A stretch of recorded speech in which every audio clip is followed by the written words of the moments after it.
Bon. Écoutez, qu'est-ce qu'on en pense de ce match, les amis? Toulouse Football Club, Paris Saint-Germain 1-1. Je vous dis, j'ai beaucoup de sentiments partagés. Là, au sortir de ce match, je suis frustré quand même parce que je me dis, on est là, on a 2 points en 2 journées, mais quand on va le fond et quand on laisse l'émotion passer, honnêtement, on rappelle qu'on est quand même dans une phase d'extrême reconstruction. Il faut vraiment pas oublier. Et il y a eu des belles choses. On va dire qu'en première période, c'était un petit peu comme le match contre l'Orient. On avait une maîtrise, à la récupération, on était très très bon. L'intensité était là, mais évidemment, un danger offensif assez inexistant parce que moi, je vous explique comment je vois le match. Si tu veux, il y a Ramos qui est en pointe, mais à part ça, je considère qu'il n'y a pas d'attaquant parce que ce soit Lee, Vitinha ou quoi, tout ça, ce sont des milieux. Lee, c'est pas un attaquant. Lee, il a performé le plus à Majorque en tant que milieu, soit en tant que milieu relayeur, central ou offensif. Voilà.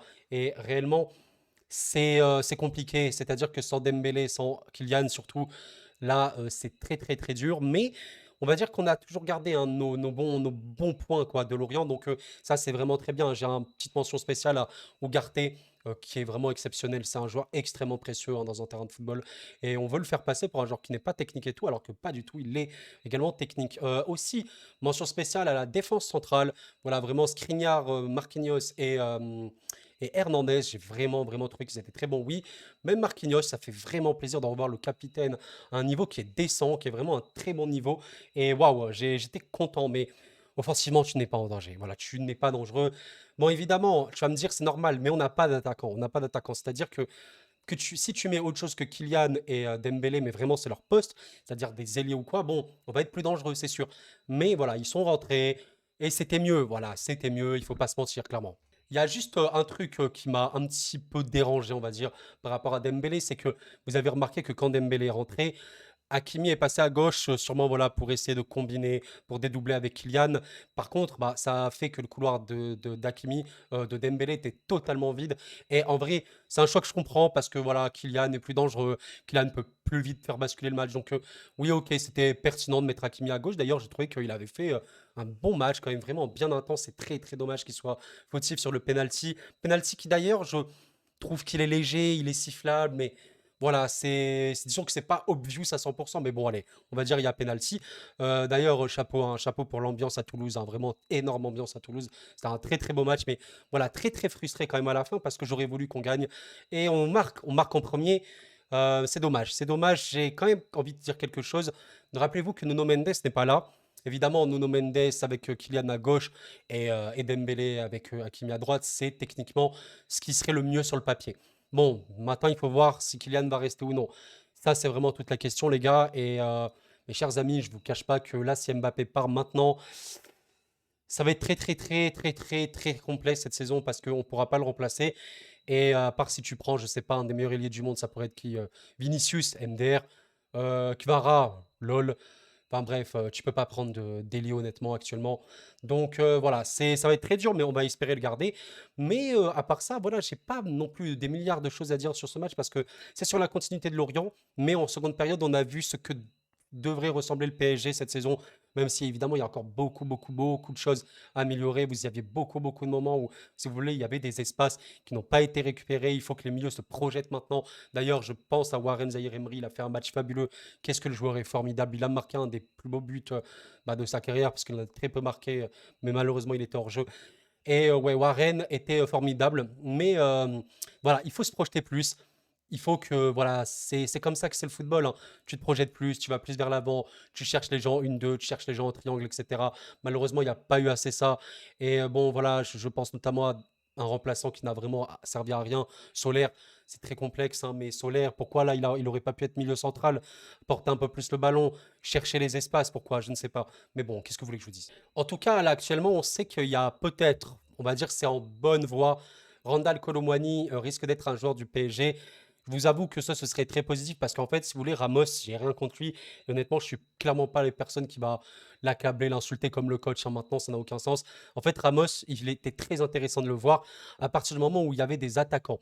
Le match contre l'Orient et la première période, c'est pas pertinent de le noter parce qu'il n'y a pas d'attaquant.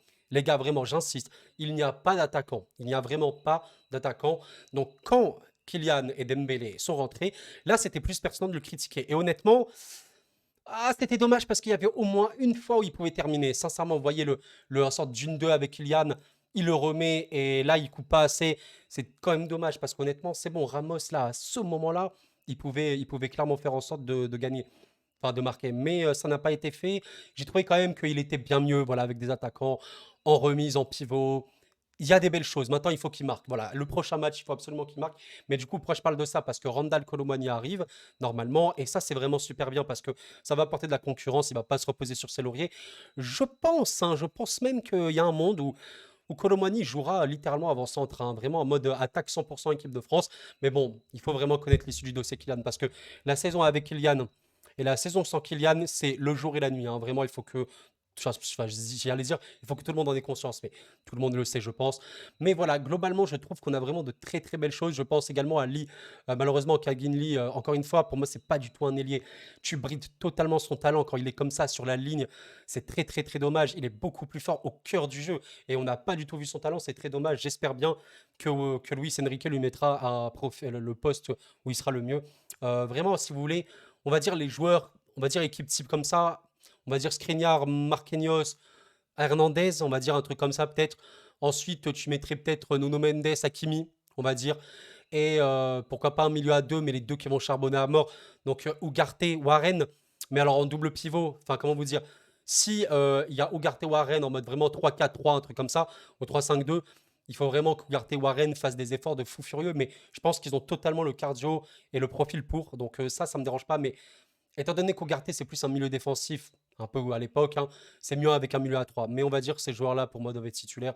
Et voilà, l'attaque actuelle, bah, Dembélé, Kylian et Ramos. Donc, frustré, encourageant. J'aimerais vraiment qu'on gagne le prochain match. Le prochain match qui est, j'ai totalement oublié contre qui, mais je sais que c'est un gros match. Ok, j'ai bien vérifié c'est contre qui. C'est contre le Racing Club de Lens. C'est un très très très gros match. Ça va être vraiment vraiment un énorme match. Donc il faut qu'on les batte, hein, parce que là on est à 2 points. 2 matchs, voilà, c'est pas la folie, ok, c'est le début de saison. On pourra peut-être faire une session de peut-être je sais pas, 15 matchs avec 15 victoires, on ne sait pas. Mais voilà, en tout cas, on perd pas. Il y a vraiment de belles choses, hein, vraiment. Voir une équipe aussi intense, aussi active dans tout ce qui est pressing, contre-pressing, voilà, à la récupération avec le ballon, c'est vraiment, vraiment beau. Il manquait le danger offensif. On a vu le danger offensif en seconde période. On a vu que l'équipe était beaucoup plus dangereuse. Mais voilà, il faut quand même se projeter plus. Il faut quand même plus chercher les espaces. Il faut combiner plus vite. Et ça viendra naturellement. Donc, totale confiance en Luis Enrique ici. Il n'y a vraiment pas de quoi s'inquiéter drastiquement. Mais par contre, oui, c'est très frustrant. Oui, ça peut être décevant parce que oui, on ne gagne pas nos 2 premiers matchs. On est le PSG.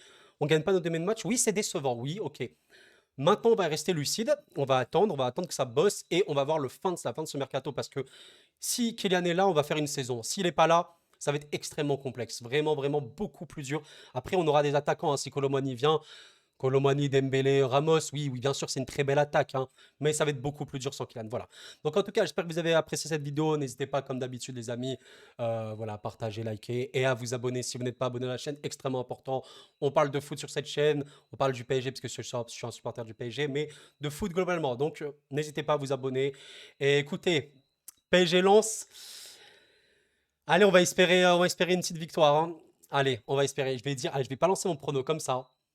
3-1 pour le PSG. C'est posé et on verra si je dis n'importe quoi. Bref, prenez soin de vous les amis et la spéciale.